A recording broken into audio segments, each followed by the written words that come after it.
Oh, y'all, what a struggle this has been. Well, we're going to have to do the Tori Taff episode some other night. My computer crashed, and it looks like it might crash again. I don't know. Hello, everybody tuning in. High quality mode has been deactivated because the internet connection is not fast enough. Now, how can my internet connection not be fast enough, y'all?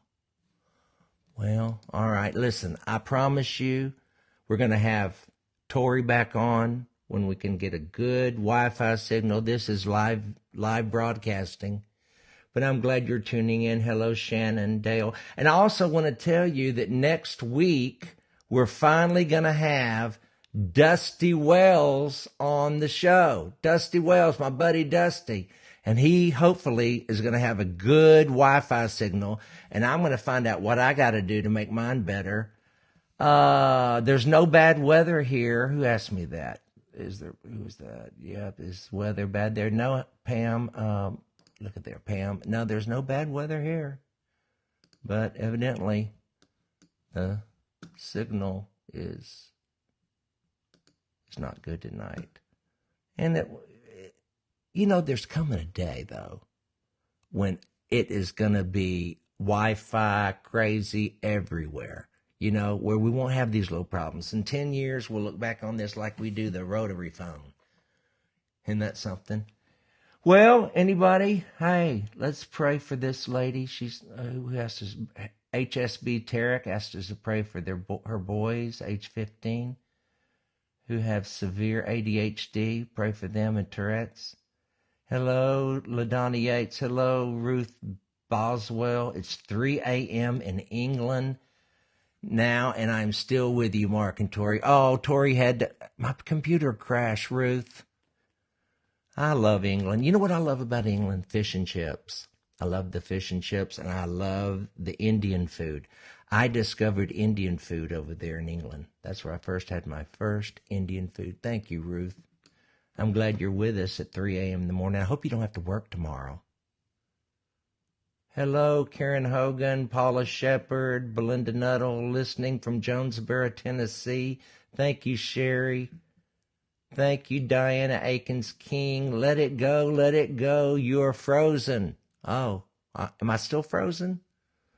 Sorry, y'all. Let's see what else we got going on here. Hello, Brazil friends. Lindsay Gabriel. Hey, pray for my mother. Oh, wait. She is getting more chemo again. Lisa, we'll pray for your mother. I love Indian too food, Diana says. Diana Akins-King. I love it. Some people don't like it, but I do. I like most. Come to China. I guess Christopher Gregory, you're in China. Do they speak English over there? It's hard to tell stories through an interpreter. Of course, I've never tried it, but I presume it would be hard. I was so looking forward to telling you Tori's story. It's one thing to deal with alcoholism or an addiction, but to be the spouse, to hear that side of the story and how they've survived and succeeded and been victors, and their love is stronger than ever. And, she's a hero. I mean, I want to know why she stayed. We were about to ask that. We will get to her, I promise you. If I have to do a taped version, maybe, we were going to get it. I don't know why we're having so much problem tonight. But it's just like that old devil. Let's see. Tell us your most embarrassing moment, Lynn wants to know. Okay, my most embarrassing moment. It's horrible. I was with the Gaithers. This story is legendary in gospel music. People come up and ask me to tell it. I don't know that I've ever told it on stage. I might have. I don't know. I can't remember everything I say on stage. But I was with the Gaithers early on. I was doing a monologue. It was at Family Fest in Gatlinburg. And I was up there. Michael English was sitting behind me. That's how long ago it was. The first time we both were in the group.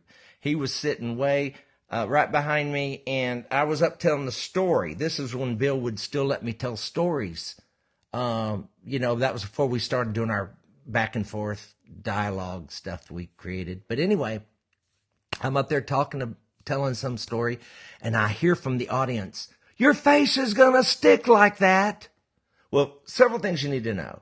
I hadn't been on a Gaither stage that long. I had never been heckled on a Gaither stage, and I didn't know what to do. Now, when I did high school assemblies 10, 15 years before that, I had some lines that I would use on kids, that a kid who heckles you, they want attention, so you give it to them. Then they come out Friday night for the pizza blast that we would always advertise, and they'd get saved. It was a great, great system. But anyway, so I'm up there talking. Your face is going to stick like that. And I remembered a line from the high school days that I used on a kid that was heckling me. And I don't know why I chose that one. I don't know why that one popped in my brain, but it was out my mouth before I'd thought it through. And I kept hearing him say, your face is going to stick like that. So I knew I had to respond. And so finally I did, and I couldn't see. You got to understand, on the Gaither stage, the audience is blacked out. They think you can see them, but you cannot. You're looking at a blacked out room. You can hear them, but you can't see them. So anyway, I keep hearing this voice. Your face is going to... Finally, I said, yeah, that's what happens to you when your mother takes drugs while she's pregnant. You hear how quiet it is in this room? That's how quiet it got in that auditorium. The audience gasped. You could hear crickets. That lonely drop of sweat that runs down your back and lands in your underwear when you're bombing started running like a river. The audience turned on me. I didn't know what I couldn't even see who I was talking to. And I finished the monologue. I sit down next to Michael English, who is the color cotton, because he could see the person. And I lean over and I say, what happened? He said, he's in a wheelchair. Okay. I wanted the earth to open up and swallow me. I couldn't see him. I didn't know he was in a wheelchair. He didn't sound like he was in a wheelchair, whatever that may sound like. And I wanted to die. And I tracked him down, and he was fine with it. He loved the attention, and he's a big fan. But I learned something from that. You always learn if you're looking and if you're thinking. I learned, number one, don't ever use a line you used in high school on a Gaither crowd. Number two, if you can't see the audience, you don't talk to the audience. Now, if someone heckles me, I'll put the spotlight on them. Or in my concerts, the lights are up. We don't put the lights down. I see everybody all the time. But I number one, I got to see them before I talk to them. And basically just don't. So that's my most embarrassing moment, one that I will never forget. And it's those kind of moments you don't even really like talking about because it was so horrible. It's one of those. Hello, Mark from Ocala, Florida. You bless so many people even when issues arise. Thank you, Annette. Hello, Bob Schuler. Woo, I thought you were dead. Oh, that's not that Bob Schuler. This is Miamisburg, Ohio. Hey, Bob Schuler. Hi from Mize, Mississippi. Hello, Lowry. Well, thank you all for tuning in, and I'm sorry I couldn't show you. Look at all these comments, y'all. Pam, Terry, I know. I couldn't imagine either. I mean, my most embarrassing. Oh, and then I had one more, if you want to hear it. This is Mark's night of confession. I was 15. I was at youth camp, Beulah Land, Nacogdoches, Texas. I was leading the singing that week, and I met a girl from some other church who was blind, and we became friends. And she had some cool gadgets. Like I asked her, I said, "Do you know what color your eyes are?" She said, "Yeah, I picked them out." And she was real funny. And then she had a watch that would pop up, and she could feel what time it was, which I thought was so cool. And we became good friends and palled around. And so I'm going to lead her. Of course, I'm the camp clown, right? Everybody, whenever something goes wrong, it's always Mark's fault, which is, still probably true. But Friday night of camp, I'm going to lead her to the stage, okay? Now, the campground at Beulah Land was an old chicken coop. This is where I got saved, June 5th, 1973, when I was 14. But it's an old chicken coop with legs everywhere, just legs holding up the tin roof, and 2 big fans at the front, and sawdust trail. I mean, just like out of the movies. So I'm leading my friend up to sing. I go around the pole. Boom! She hits her head right on the pole. And all 500 kids went, "Oh, Mark," as if I did it on purpose. And I just wanted to die. And I lead her to the stage. And she says, "Mark doesn't get his seeing eye dog license this year," which was a great line. And then she sang, "He touched me while this knot grew on her head." So that was my first most embarrassing moment. And then you also heard my second one. Okay, any other questions? Thank you, Rhea Hammond. I'm sweet, she says. I don't know what I did to make her say that, but I'm honored. I like being sweet. I was leading a blind friend straight into a window air conditioner. Oh, that would hurt. Well, y'all, next Monday, don't forget, Mondays with Mark, 7 p.m., and most days they work. Most Mondays they work good, you know. Let's see, what am I doing this week? I don't have nothing to do. So I'm just going to enjoy it. And I hit the road Wednesday. I don't know, go to marklowry.com, would you? And marklowry.com/tour and see if I'm coming near you. I'm going to be in Nebraska, I think, coming up pretty soon. I don't even know where I'm going to be. Let me look. Hold on a second. Let's go to my website. marklowry.com/tour. Wait, hold on. Tour. I can even show you, I think. Wait, I hit the wrong button. Come on. TOUR. Hit it. I think I can show you. Wait a second. Look at this.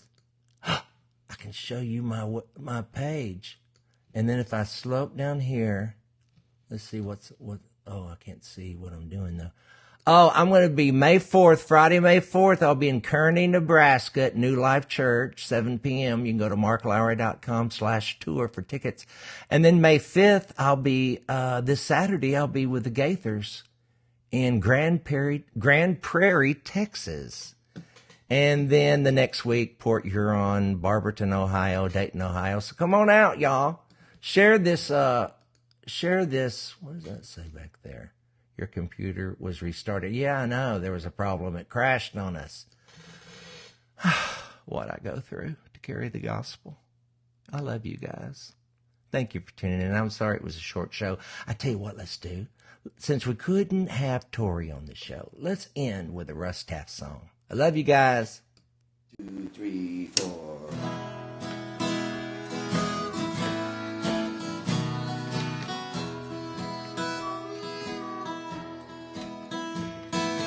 Time is filled with swift transition. Not a burden new can stand. So build your hope on things eternal.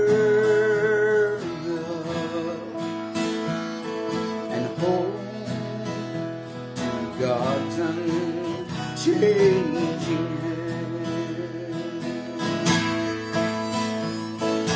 Close to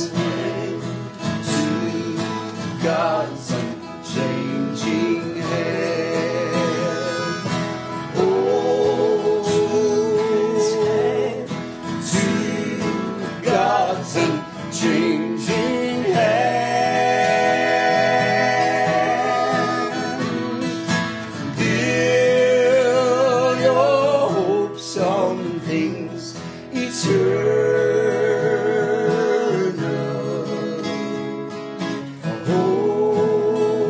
to God's unchanging hand.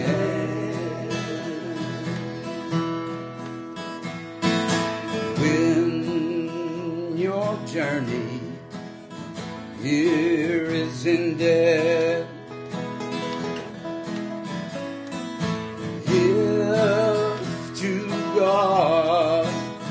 You have been true,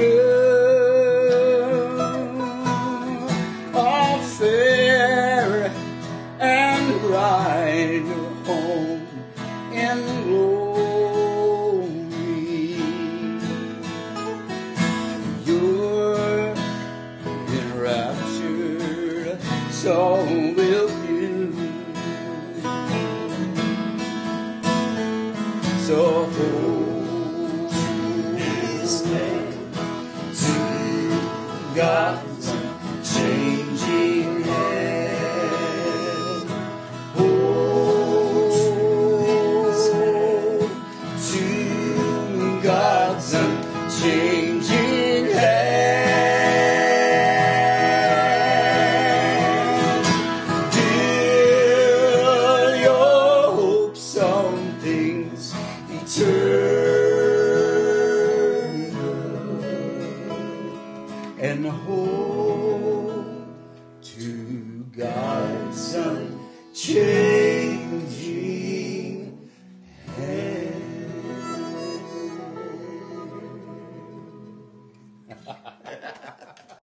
And that is from, I hit myself. That is from Dinner Conversations, dinner-conversations.com. And I know I said that was going to be the last thing, but I thought of something else. I don't know if you ever read Jesus Calling, but I was reading it this morning, and I want to read this to you. It goes right along with what Russ was singing. It's April 30th. When some basic need is lacking, time, energy, money, consider yourself blessed. Your very lack is an opportunity to latch on to me, an unashamed dependence.